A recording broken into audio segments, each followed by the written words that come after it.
ஹெல்த்தியான வெற்றிலை பாயசம் பண்ணலாங்களா? ஒரு 4 பீஸ் பாதாம் பீஸின 7, 8 மணி நேரம் ஊற வச்சு எடுத்துக்கலாங்க. பாதாம், பிஸ்தா, முந்திரியை அரைச்சி எடுத்து வச்சுக்கலாங்க. ஒரு 4, 5 வெற்றிலையை நல்லா கழுவிட்டு இதோட ஐஸ் கியூப் சேர்த்துட்டு இதையும் அரைச்சி எடுத்து வச்சுக்கலாங்க. பேனில் 600 ml அளவுக்கு பால் சேர்த்துடலாங்க. இந்த பாலை நல்லா காய்ச்சிடலாங்க. இது காஞ்சதும் இதோட ஊற வச்ச பாதாம் பீஸையும் சேர்த்துட்டு அரைச்ச நட்ஸையும் சேர்த்துக்கலாங்க. சர்க்கரை தேவையான அளவு சேர்த்துட்டு இதை நல்லா கலந்து விட்டுட்டு ஒரு கொதி வந்ததும் அரைச்ச வெற்றிலையும் சேர்த்துடலாங்க.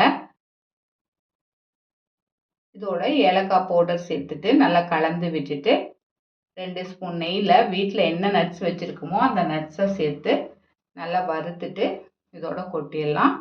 குங்குமப்பூ இருந்தால் கூட தூவி விட்டு சர்வ் பண்ணிக்கங்க. நாளைக்கு வரலட்சுமி விரதத்துக்கு கூட இதை ட்ரை பண்ணி பாருங்கள். ரொம்பவே அட்டகாசமாக இருக்கும்.